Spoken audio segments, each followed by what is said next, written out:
What's up, guys? Welcome back to another episode of Maksim Outdoors.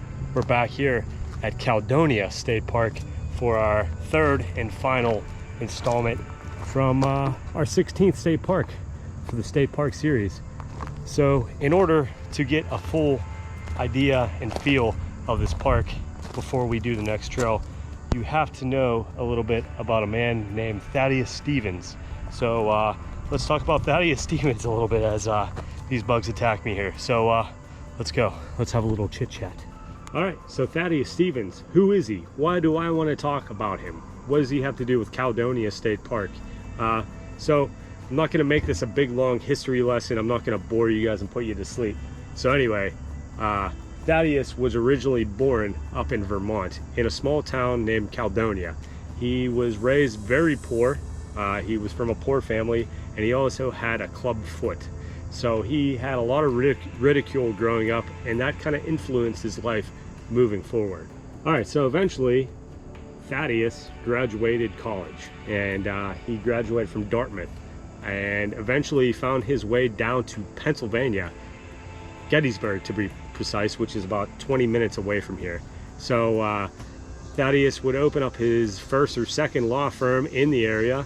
It wasn't doing that well, so eventually he moved on over to Lancaster. And Thaddeus was a man that wore many hats. He was a lawyer. He was in the House of Representatives, which, if you're more interested in that, there's a lot of information about that. He helped push forward the abolishment of slavery, the right to vote. He was not a big fan of Abraham Lincoln, and a lot of people think he was Andrew Jackson's backbone, like the man that pushed forward all of Andrew Jackson's ideologies and whatnot. So we're not going to get too much into that. We're focusing on Caledonia. So anyway, he moved down to Pennsylvania, and he was interested in the iron industry. Well, he opened up an iron furnace a couple minutes away from here. It turned out to be not too successful. I guess maybe they couldn't find too much iron in the area, or maybe the furnace wasn't that great. I'm not too sure. So he eventually found his way to this area, Caledonia, which is named after his childhood home of Caledonia, Vermont. And he opened up Caledonia Furnace, and it turned out to be a huge success. He made a lot of money here, employed hundreds and hundreds of men. This was basically a small village back in the day, everything from stables to a blacksmith shop to the furnace itself, you name it. There was pretty much everything you would need to function as a society here. So today we are going to be doing the Thaddeus Stevens Trail, and we're going to see some of the old furnaces and remnants of the past. So that's a little information. Hopefully you guys can grasp that a little bit. I'm even having trouble grasping that. But Thaddeus Stevens, he was the backbone to America, really, back in the Civil War days. And to top it all off, he was such a big proponent trying to abolish slavery back during the Civil War days. The South knew of this. So there was some unwritten rule that if you were in the Confederate Army and you were coming north for the Civil War, to not burn, loot, destroy any Union property, because I guess in their mind is if they won the war, they didn't want everything destroyed. So I think it was a general, his name was like General Early or something along those lines, maybe it was Colonel Early. He came through this area. He was a Confederate.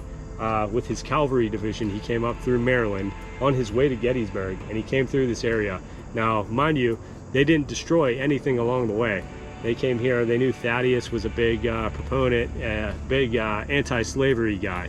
So they came through here and destroyed everything. They destroyed the furnace, they destroyed the stable, they destroyed everything that they could get their hands on, looted it, left it to waste basically, and marched on down to Gettysburg, which eventually they would end up coming back this way with their tails tucked between their legs after losing the Battle of Gettysburg, and eventually marching back down to Maryland and West Virginia.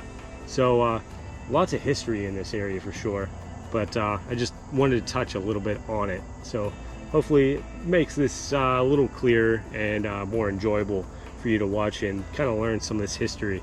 So the Union would eventually come through this area as well, kind of chasing the Confederates back, and they eventually did rebuild Caledonia Furnace, unfortunately it wasn't as successful. And in I want to say 1902 or 1903, this area was sold to the state, and this became a state park. So I was just in Promised Land a couple weeks ago, and I said that was one of the oldest state parks. That was founded back in 1905. This was actually founded in 1903. So this is one of the oldest state parks here in Pennsylvania. But all thanks to Thaddeus Stevens. So that's your history lesson for this week. So let's go check out the trail and see if we could find some of the old ruins along the way.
All right, so yeah, welcome back to third iteration here from Caledonia State Park.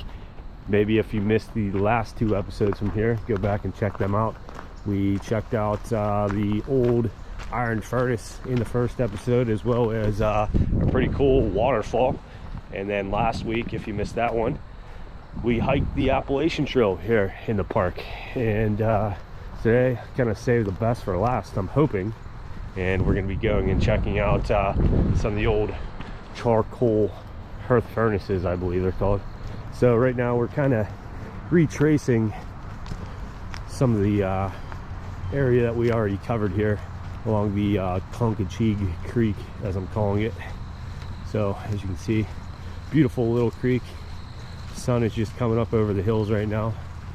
And yeah, Caledonia is definitely a beautiful park. Wasn't really expecting it to be this picturesque, but here we are. So we got probably about a half a mile of hiking before we even get to the main trail. So can't beat views like this along the way.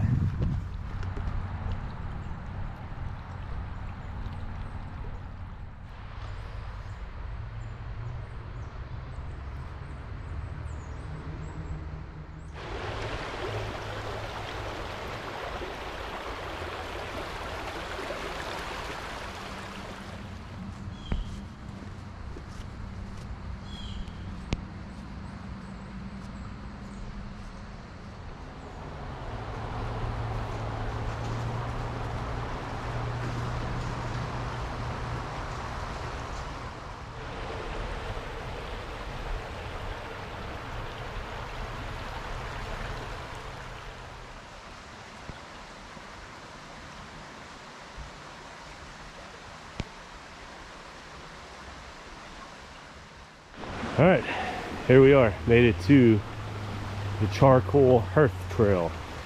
Like I said before, I think this is a 2.7 mile loop. So if I'm right, we'll be actually coming back out that way, and you can see the Thaddeus Stevens Historic Trail. I think these are all kind of linked up together. But anyway, we're going to do this 2.7, and that'll be the day. Hopefully we'll be able to find some of these old hearth furnaces that they would make charcoal in to feed the furnace, which is right around the corner here.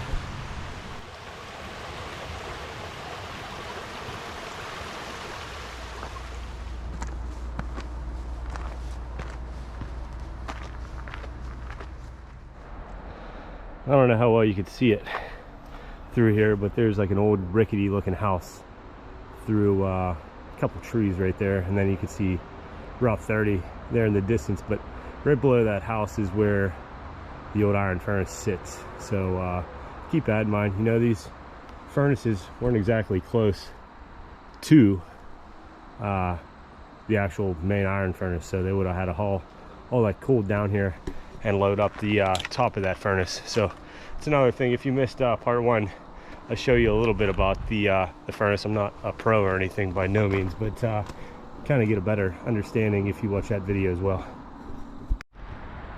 All right, well, this is considered one of the most difficult trails in the park, and you can see why here. Check out this cool little staircase heading up the hill. Who knows, back in the 1800s or something, this might have been like a chute, because it's almost directly in line with the furnace right over the hillside here. So maybe they loaded up charcoal at the top and kind of slung it down here to make it easier for the guys loading up. I don't know, just a thought. It does kind of look like it is man-made, but well, obviously it's man-made, but maybe it was dug out before they put these stairs here. But all right, we gotta head up now.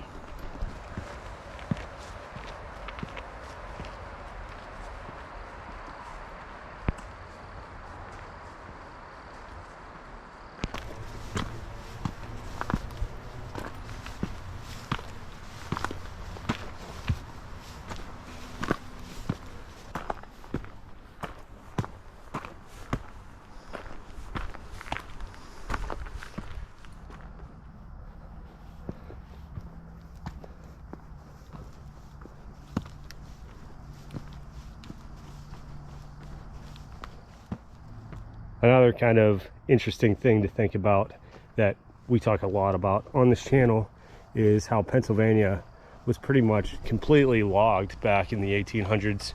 So areas just like this, I know I talk about it pretty much every video.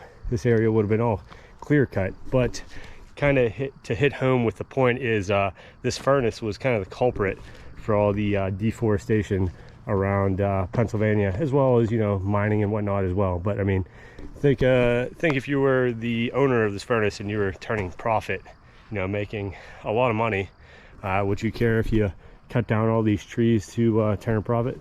Back in the 1800s, probably not. You probably didn't even know, you know, what was over the next hill back then. But so they would have came up here, cut down all these trees, burned them up into charcoal to feed the iron furnace down below. So gives you kind of a good picture and an understanding on why they did what they did back in the day. So this place is no different. As you can see, a lot of these trees are pretty small. This is obviously a second growth forest, but pretty interesting to think about.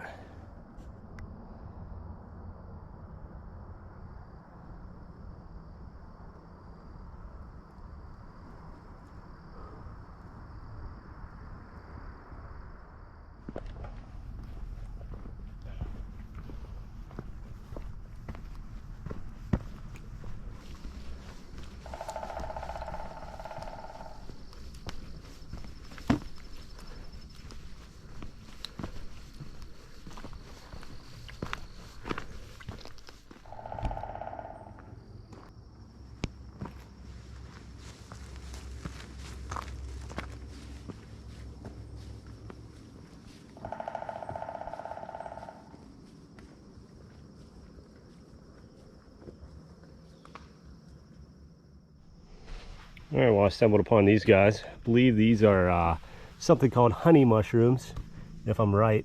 Trust me, I'm no mushroomologist, but they are edible from what I've read. But yeah, there you go, some honey mushrooms.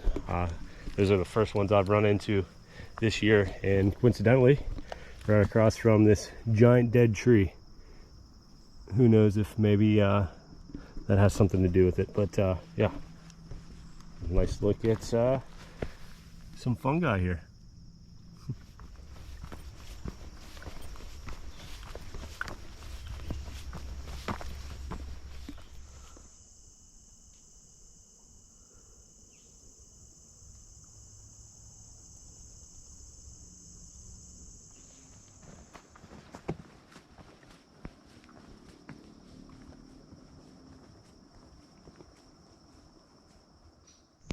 Alrighty, well, the sun is out in full force now. It's getting warm. We gained about 300 feet of elevation here within the last hour or so. And I believe we are at one of the highest points, if not the highest point, in Caledonia State Park. Greffenberg Hill is around here somewhere. But funny I should say that we're actually not in Caledonia State Park anymore. I just looked at the map and we are in, I believe it's called Mikau State Forest. That kind of borders this whole area.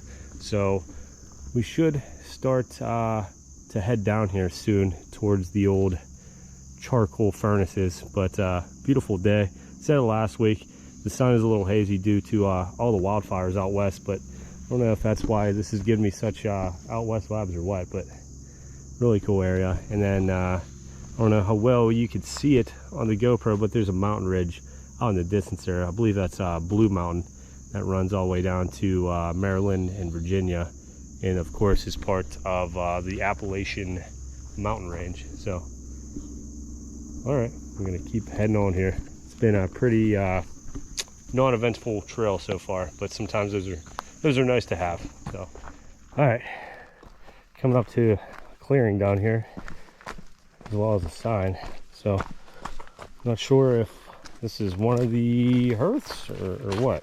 So let's go check this sign out.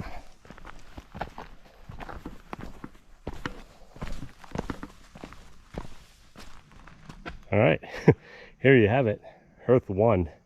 And it is quite the attraction here, as you can see. My guess maybe is this was just like a giant campfire, that they would just burn wood here, tons and tons and tons of wood, and then haul it on down to the furnace. Maybe this isn't like a stone structure that I was imagining it. Maybe it was just a big open pit kind of. But yeah, anyway, we made it to Hearth number 1. I mean, if the sign wasn't here, I doubt anybody would have even known what this was. But yeah, alrighty. So I did just want to Google and find out the actual terminology for a hearth. So it says charcoal hearths are round to elliptical forms, often around 10 meters in diameter, and consist of several decimeter thick layers that contain charcoal fragments, ash, and burnt soil. So I guess this fits the description here. Well, we're gonna keep heading on down and check out more of these really amazing hearths. I mean, look at this. You won't see this anywhere else. All right, so one last look at hearth number 1 here. Figured I would rate each and every one of these. So on my hearth scale, I'm gonna give this one a solid 6 out of 10 hearths. As you can see, the elliptical form of it isn't totally universal, and last time I looked, it looks like this ash isn't over 2 decimeters. So we'll give this one a solid 6 out of 10. Let's go check out hearth number 2. So yeah, if you can imagine, back in the 1800s, these are the same trails that the workers would have used, probably pushing wheelbarrows or carts, maybe even horses with buggies hauling all this charcoal down below, just a couple hundred feet ahead of me, to the iron furnace that would fuel it and would help push America forward, providing the country with a highly sought after iron. So it looks like we're coming up onto hearth number 2 here. Let's check this one out. Oh, we got a cool little mushroom too. All right, so hearth number 2. And this is a beaut here, if I do say so myself.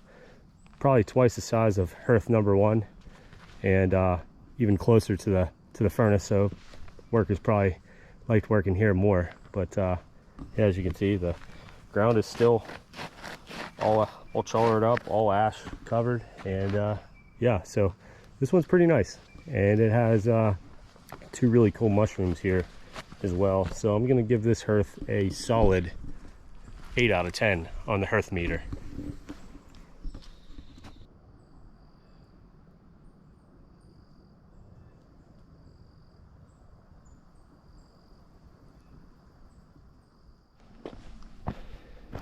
Well, I don't know about you guys, but I'm having a really hard time holding the excitement back until we make it to hearth number 3.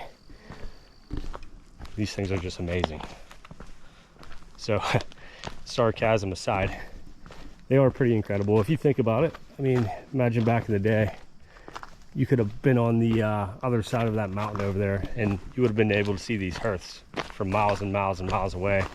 And another thing to think about is these aren't the only ones in PA. I mean, PA was probably littered with these hearths all over the place. And another kind of crazy thing to think about is these were built back in the 1800s.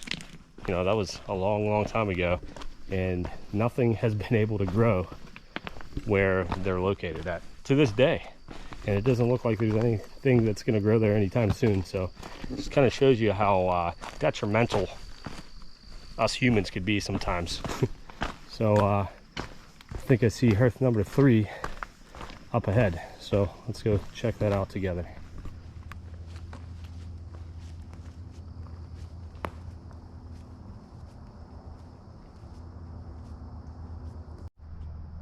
All right, here we are, hearth number 3, as we get closer and closer to the old furnace.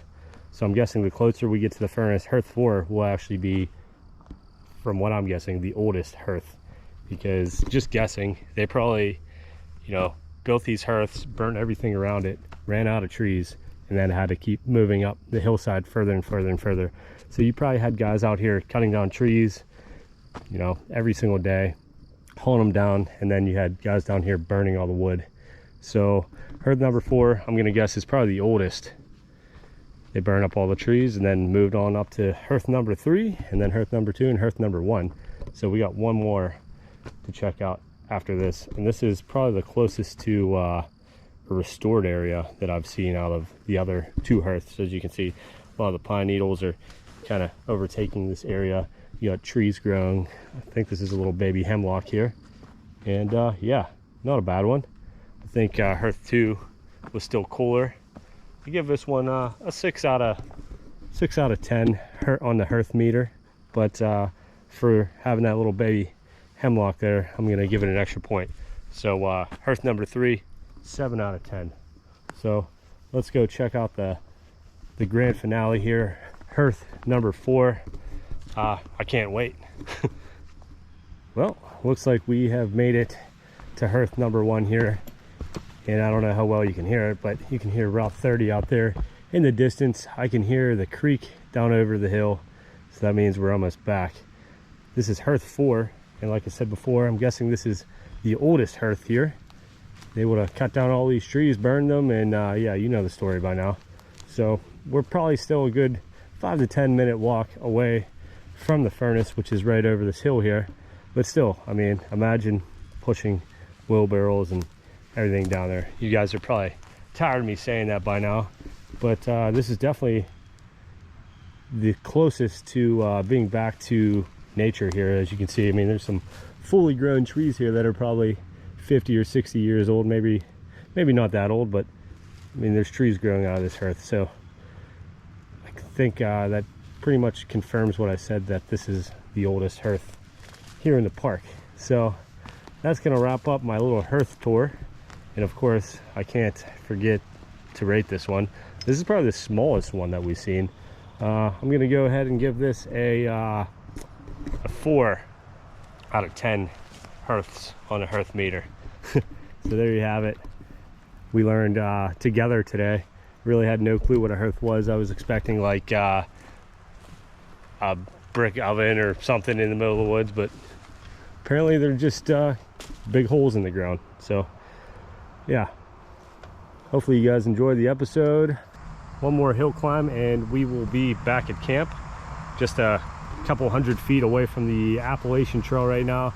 But that is going to wrap up this episode. Hopefully you guys enjoyed our little exploration of some old charcoal hearths.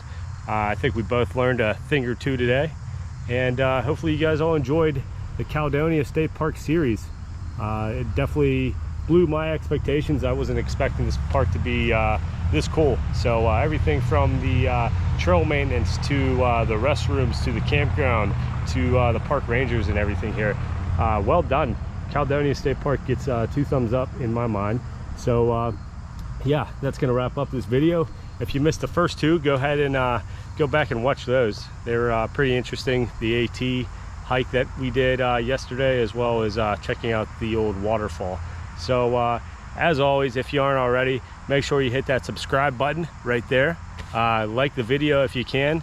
Leave me a comment or 2. Tell me maybe some of your favorite state parks in PA, or whatever state you're from, whatever country you're from. We got a lot of international viewers now. And check me out over on Instagram at Maksim Outdoors for some sneak peeks, and Facebook as well. All right, guys. Well, next week I have no clue where I'm going, so stay tuned. It'll be as much of a surprise for me as it is for you. So I'll see you next week from who knows where. See ya.